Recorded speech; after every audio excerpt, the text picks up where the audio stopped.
What's good, y'all? Welcome to my review for this week's episode of the 1,000-Year Blood War anime. First and foremost, God tier once again, ladies and gentlemen. The animation, spectacular, ladies and gentlemen. Amazing animation, an amazing episode. But yo, next week though,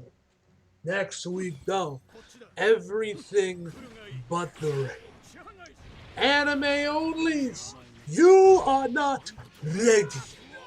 Y'all are not ready for that episode, for that mini arc in these last 3 episodes. Which, by the way, it was also confirmed today as well, I believe, that episode 12 and 13 will be airing as a 1-hour special for the finale of the 1,000-Year Blood War. So it's gonna be ending. Those episodes are airing like the week before Christmas or something like around that time frame. But yeah, so we're gonna be getting a 1-hour special for the last 2 episodes. Next week will be 1 episode, and the week after that will be a 1-hour special, which I'll be reviewing both episodes as one video, not doing 2 separate episodes for each episode. So yeah. Anyway, guys. We're a lot crazy with Bleach and everything but the rain. Y'all ain't ready. Like I said before, y'all are not ready for that little mini arc. I'm not ready for it. I haven't really seen much of it, but I know of the arc and what the arc shows us, what's in the arc, and y'all ain't ready. Anyway, ladies and gentlemen, let's just jump right into the actual episode. And one other quick thing, guys, before we jump right into the actual review that I almost forgot to mention. Sorry for the delay in the review and this video coming out a little bit later than it usually does. As you guys may know, this week is finals week, so I had a couple other assignments I had to get through and make sure I had done before I can get started working on Bleach. So that's why this review is coming out a little bit later than it usually does. But yeah, at least starting next week is when fall break begins, so I can actually review Bleach right when I wake up rather than having to do it after class at like 2 p.m. So hopefully that means the reviews will be coming out a lot sooner than they used to. But yeah, just wanted to quickly mention that, guys. I want this review ended coming out later than it usually does. Anyway, we start the episode off with Kenpachi and Unohana still duking it out there. Kenpachi is still having blackouts for whatever reason, and Kenpachi has no idea how this is happening. We all know he's a big fan and enjoys battle, but he's never enjoyed so much that he starts blacking out. The only other time this ever happened to Kenpachi is when he faced off against Unohana. The first time we get a quick little flashback to there. Now, one other thing I gotta quickly mention real quick is, oh my god, first off, I love the title sequence for this episode where you have Bleach 10 and then you have the battle in green of the sword as the blood starts to drip down from it. It looked so fucking good, man. It looked amazing. I love the overall look of it. And also gotta say, I love the music that was playing right here during the flashback. This song, whatever song they were playing for the OST from this part of the episode, was really fucking good. I really love the song they played. Anyway, this guy comes up to Unohana, tells her that he doubt will ever find anyone in this village that can ever satisfy you. And she's impressed that he figured out what her true intent is. And then he looks over next to him and says, the size of this pile of bodies is the size of your dissatisfaction. Because just like Kenpachi, she is someone that yearns for a good fight, yearns for a worthy opponent, and is just bored with battle. She is like Saitama, looking for an opponent that will actually make her care for once, man. And I just love he said that he just eloquently says that this pile of dead bodies is the size of your dissatisfaction. I just thought it was funny. She's like, wait, what body? What pile of bodies? And he's like, wait, that's not from you? And we find out who was the cause of this massive pile of bodies. It is, of course, young Kenpachi Zaraki. And just like Unohana, Kenpachi has also been bored of battle and is yearning for the right opponent to finally make him feel the joy of battle once again. Unohana reiterates this in her voiceover, saying that was part of the reason why these two distraught souls were brought together for this battle, because they both seek the same thing. We then see how Kenpachi gave her that scar on her chest when he just stabbed her directly through the chest, and she says that I could experience such unparalleled joy by crossing blades with child. She never thought she could.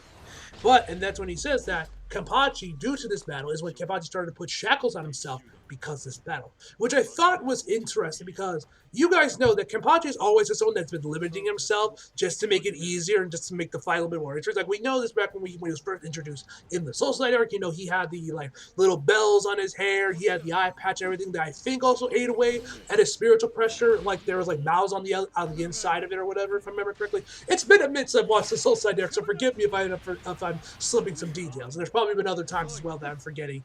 But that's what we know externally, just to give him handicaps. So it's interesting that he was also suppressing his own spiritual pressure and his own power in general as well. Even all of this one seemed like it was more subconsciously. That was the word I was looking for, subconsciously.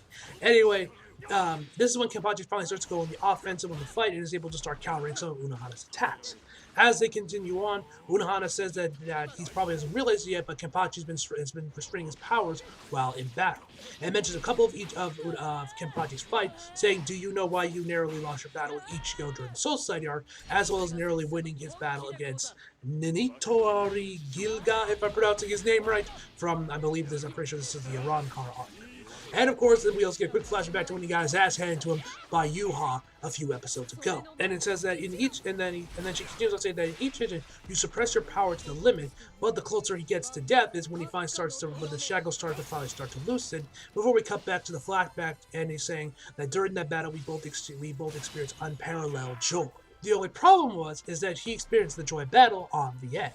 And that she continues on saying that Kenpachi was the extent when he finally found an opponent that could rival his strength. But Unohana was far weaker than him, and because of that, and he didn't want to lose he didn't want to lose her because he feared rather that he would lose, that he would never experience a joy battle ever again if Unohana died. So he suppressed his power to get down to her level, and which devastated her that her weakness will drive him to do that. But she noticed that whenever Kenpachi would face off against, was on the brink of death with a very powerful opponent, the shackles would finally start to loosen a little bit, and more of Kenpachi's real raw strength would start to come out more and more.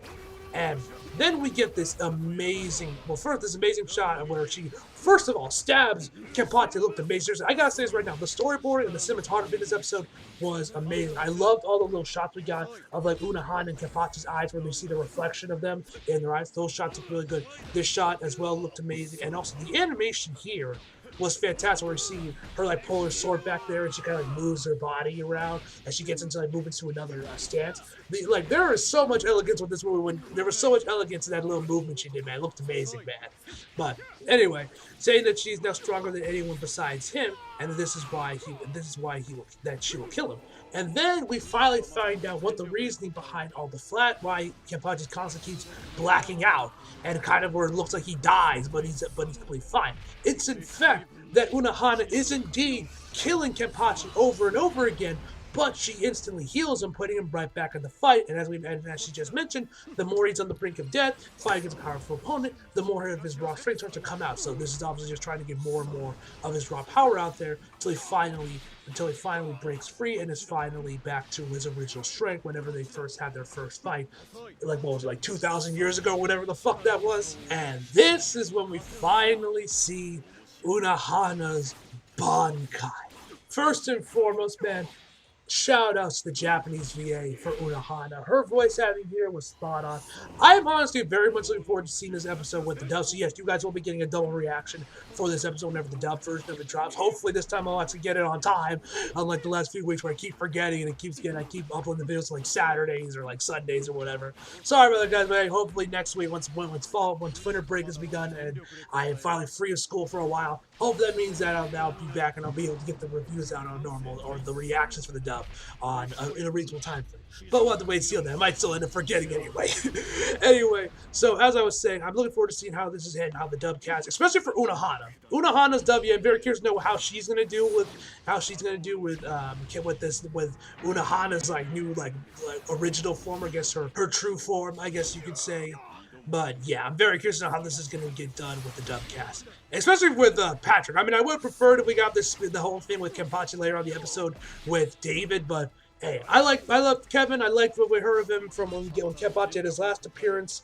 But yeah, would have been nice to get this with Kenpachi's original dub VA, but it is what it is. Fuck this. Anyway, back to the Bankai. Now, if you're someone like me who plays Brave Souls, you guys have already seen Unohana's Bankai, as she was, I want to say, in the second round of characters, the second round of banner characters for the 1,000-Year Blood War.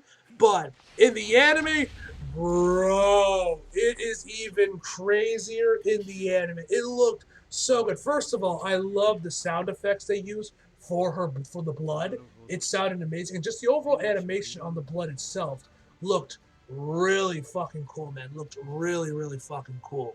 And then, oh my god, once again, this is something we saw in like the preview images that dropped like a few days ago. But I love this shot of when Unohana like after she like pulls her blade out of the blood and we see like close on her eyes, bro. Oh my god, and she says, "Playtime is over, bro." Bro, that shit goes hard, bro. That shot looks absolutely amazing. They continue going at it. The animation here is fantastic. As this is when Unohana really starts to go on the offensive against Kenpachi.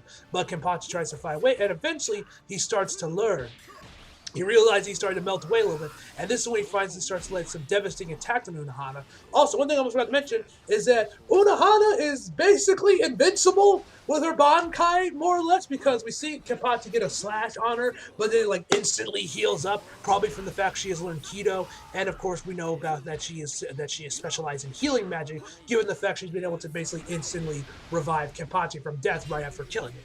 So anyway, like I said, the animation here was spectacular as Kenpachi starts to get a lot of devastating attacks on Unohana. This is when Kenpachi finally starts to remember what this is. He realized that he's asleep and that he knows what this is. That this is battle. This is fun. He finally is returned back to his original form. As we see legitimately his entire skin on like his left side just melt away, where just nothing but bones and like half his skull, where you see his eyebrow, and oh my god, the art animation here looked amazing. And then we see with Unohana, with like her face like evaporates and just her skull remains, and oh my god, bro, the animation as well as the artwork looked amazing. Shout outs to all the animators that worked on this episode, man. I did hear from James that there was a lot of big names in the anime industry that worked on this episode, and you could definitely tell because of how good this episode overall looked, man. It looked absolutely amazing. And so this is when he started, and then we also Kenpachi lands is like a massive slash on her face that also looked really fucking cool, man. And then Unohana says that the reason that Kenpachi learned how to suppress himself was that he can enjoy battle for all eternity, while Unohana learned the ability to heal so that she could live and fight for all eternity.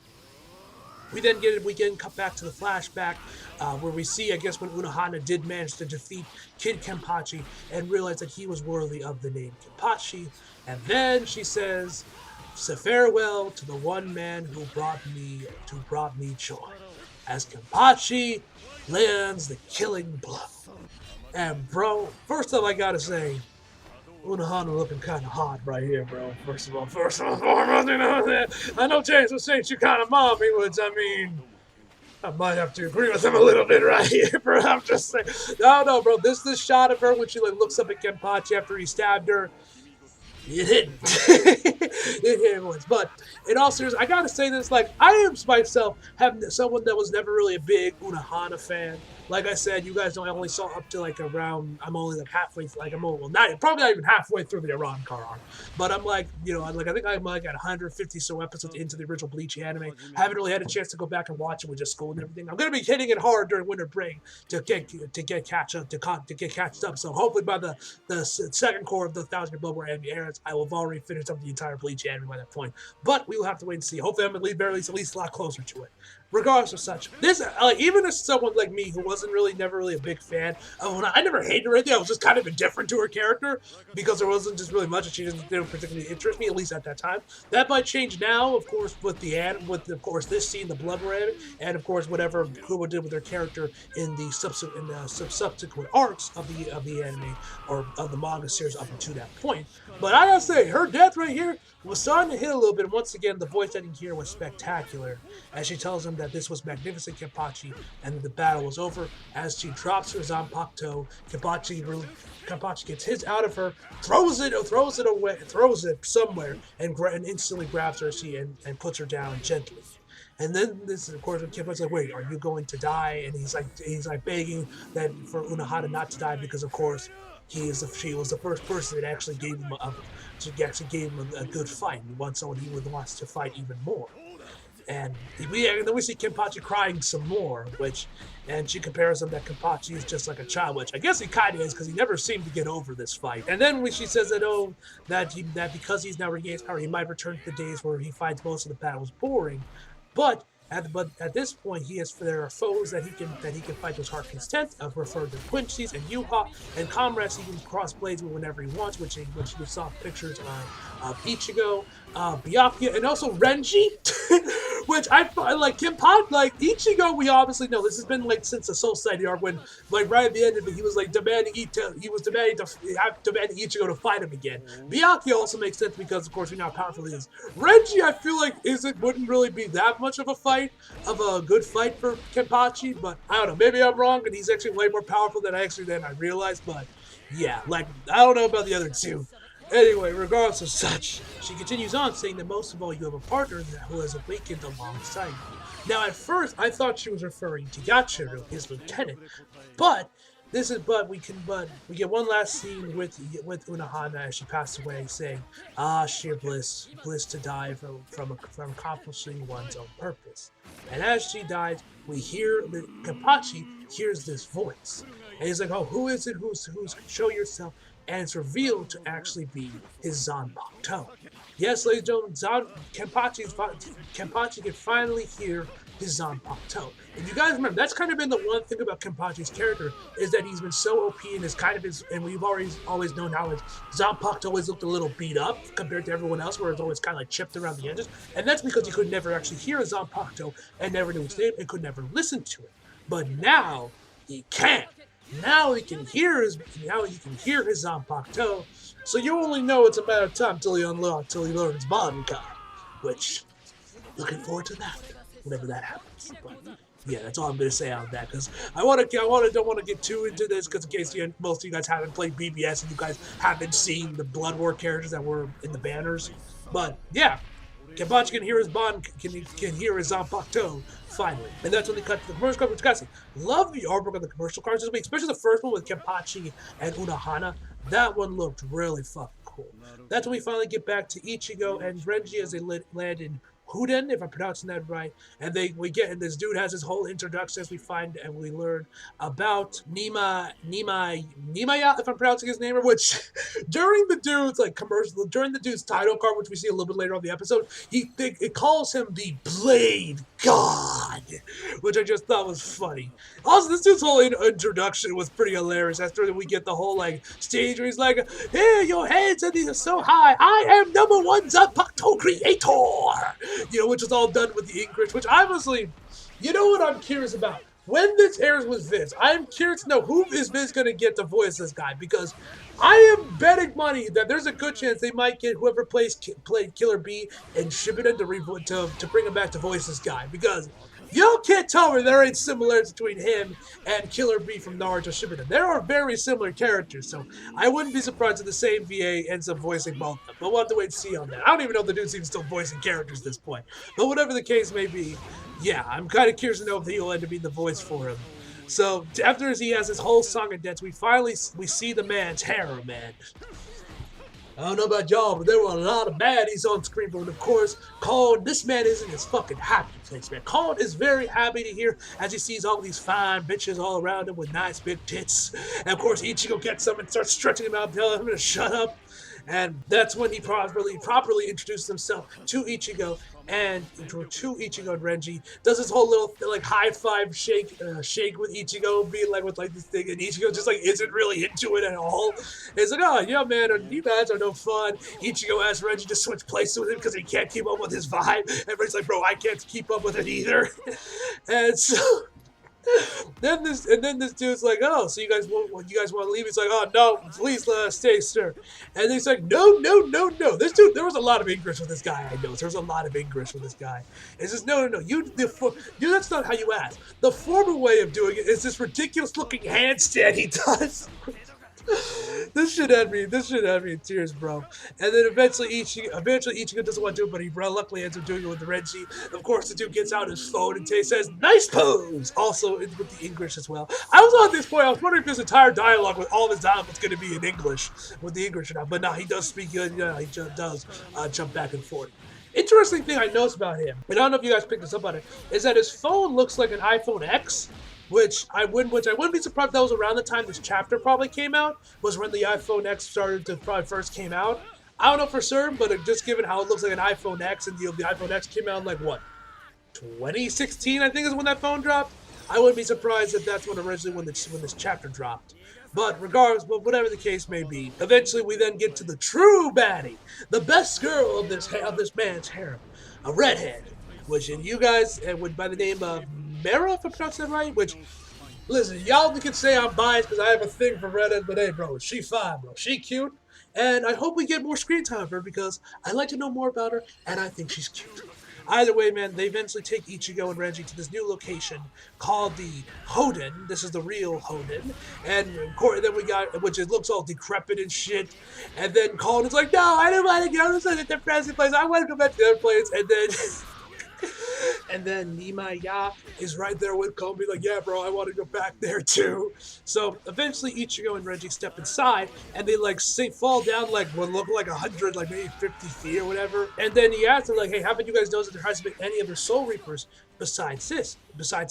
And they're both shocked by this, and that's when he tells them that all those bad bitches we saw earlier are all Zanpakutos. Ichigo and Reggie are shocked by this, and he is surprised at the fact they're Soul Reapers, but can't tell the difference between Soul Reapers and Zanpakutos. And then that's when we see him. He has both Zabimaru and Zangetsu in his hand. Both of their busted up forms, and then he says that it's because you're both the sort of unloving souls that would allow this to happen to your Zanpakutos. And then he like clashes them together, completely shattering whatever was left of their Zanpakutos, to where they're basically just right back down to like they're basically to like their healths. Like they were unusable before, but now they are really not usable anymore. And he continues on saying that a Zanpakuto that doesn't receive love breaks very easily, and that they are surrounded by the anger of Zanpakutos, and if they manage to make it out here alive, he will consider rebuilding them. Yes, it's not even a guarantee that. Well, obviously, I think by consider he does mean yeah, I'll fix them,